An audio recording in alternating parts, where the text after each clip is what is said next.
Yet another stabbing attack in London. It looks like all those bans are not really doing much. We're going to talk about that on today's Hot Zone. This is the Hot Zone. Engaging with the news in a whole new way, international war correspondent Chuck Holton brings insight into areas of crisis and lets you help those affected. Hey folks, Chuck Holton here. Thanks for being with us. It's a new week and we've got a lot for you this week. Let's talk first about this stabbing attack that happened in London. This is one of many. I can confirm that at approximately 2 p.m. today, Friday the 29th of November, police were called to a stabbing at a premises near to London Bridge EC1. Emergency services attended, including officers from the City of London Police and the Metropolitan Police. A male suspect was shot by specialist armed officers from the City of London Police, and I can confirm that this suspect died at the scene. They said something like 1,500 stabbing attacks a year are happening in London. Now, most of them don't make big news because they're not perpetrated by terrorists. They're not mass attacks, but it's a huge problem. London is a very violent place. It's a real hot zone for sure. And part of the problem is that the government there has banned all weapons, basically. Surprisingly enough, knives are illegal. Well, oh well. The only thing they haven't banned yet is cars, but they're working on that. They've got over 1,000, actually close to 2,000 acid attacks in the last 5 years. And that just comes from people throwing bathroom chemicals at each other. So they literally have talked about banning bathroom chemicals or making you at least show your passport, sign your name, get a permit to own bathroom cleaner. Obviously, this is not working out very well for London. Their mayor, Sadiq Khan, is a flaming liberal Muslim, which is kind of interesting considering that many of these terror attacks that happened in London are perpetrated by Muslims. And Sadiq's answer to this problem is to just make everybody more vulnerable. And this is what I want to talk about today.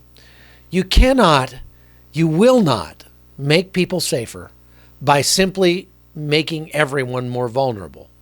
The only way, as they say, the only thing that stops a bad guy with a gun is a good guy with a gun. The only thing that stops a bad guy with a knife is a good guy with a narwhal tusk. What? Well, it turns out that one of the people who subdued this attacker, this jihadi that killed 2 people on London Bridge over the weekend, actually didn't have anything to protect himself with or to go after this guy with. So he grabbed a narwhal tusk off the wall of a restaurant and went after the attacker.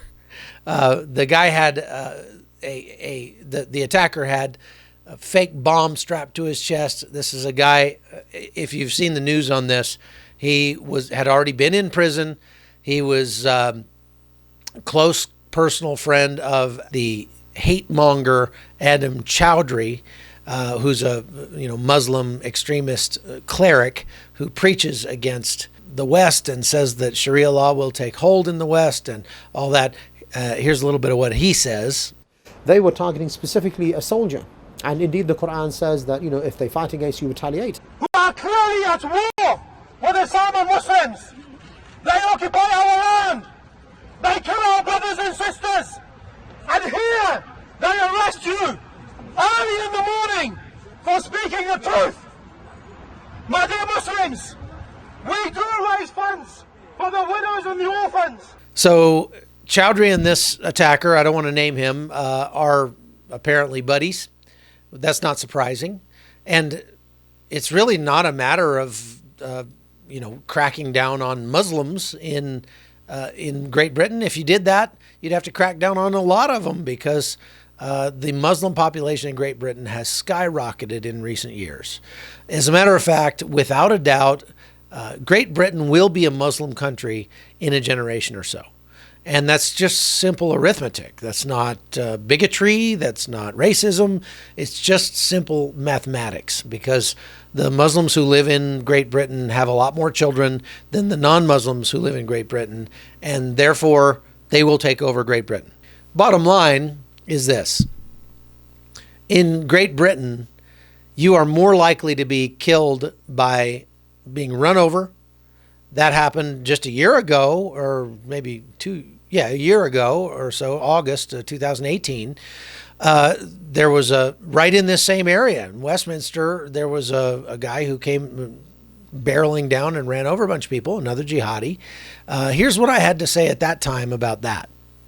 Law enforcement authorities in London are immediately saying that this is being treated like a terror attack, although this happened right in the same spot, essentially, where there was a major terror attack like that, a very similar attack back in March of last year, where you'll recall, I think it was Khalid Massoub, was the guy's name, plowed into pedestrians, did the same thing, killing several people, and then got out and started stabbing people. And the difference that we see with this attack and the last one is that when Khalid Massoub got out and started stabbing people, the first person he killed was a police officer who was on duty but did not have a weapon. It just is mind-boggling to me that Great Britain still has police officers that wander around with no way to protect their citizens. They're completely unarmed.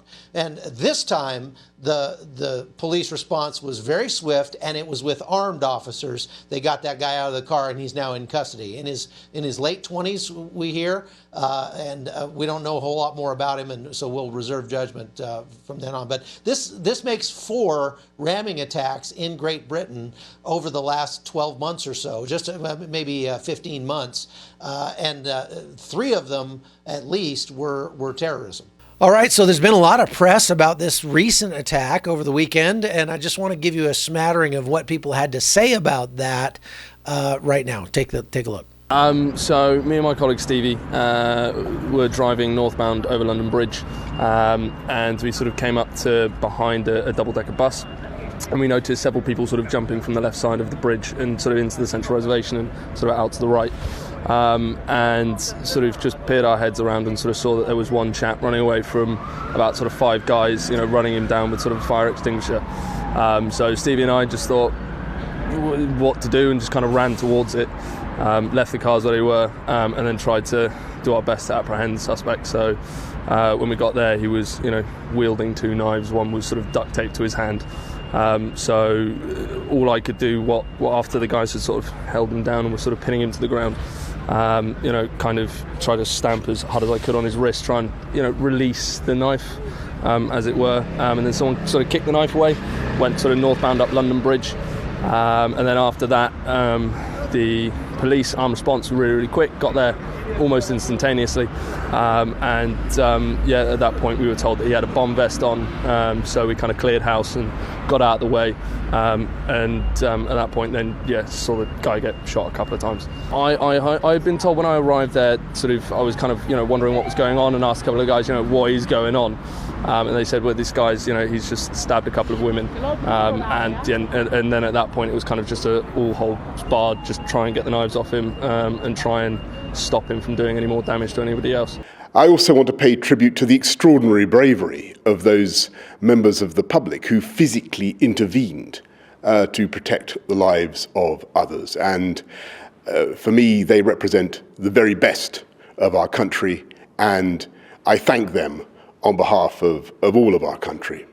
I think we're all very saddened also to learn that some people have been injured in this event, and our sympathies are very much with them and with their loved ones.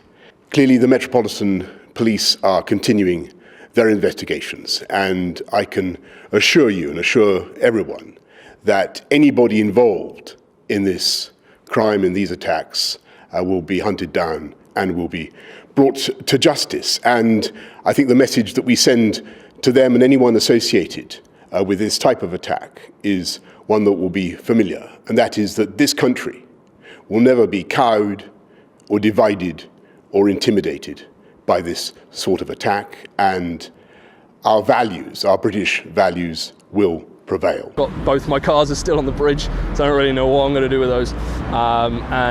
Stevie and I, who was the chap I was with, we both did the British thing and went to the pub. So had a pint, kind of shook it off. and then came back here to let the police know that I was here with the keys for the cars and I wanted to move one of them.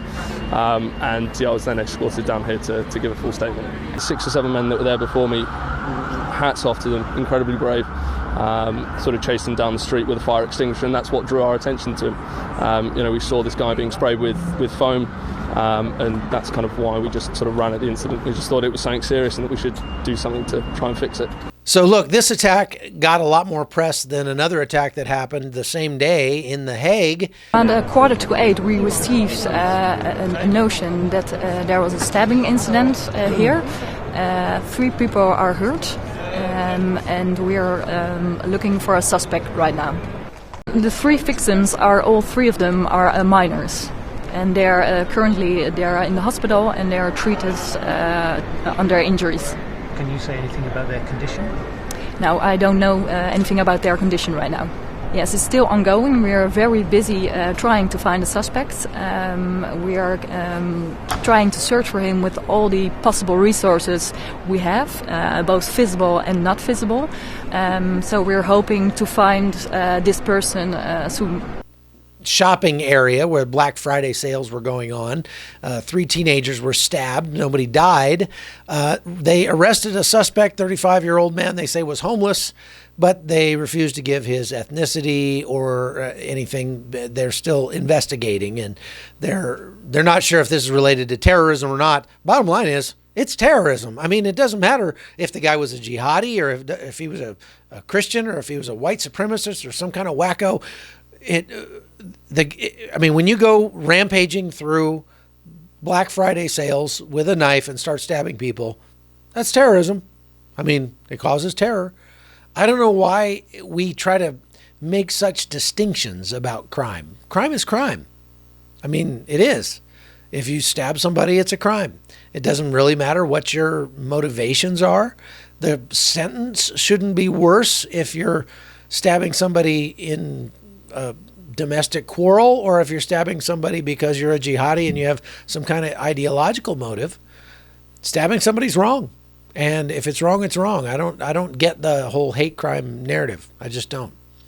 Anyway, that's all we've got for today, folks. Thanks for watching The Hot Zone. We'll talk more about what's going on south of the border later on this week. I hope you'll be there. Thanks a lot. Bye. The Hot Zone is produced by Amy Holton and Livefire Media. Copyright 2019.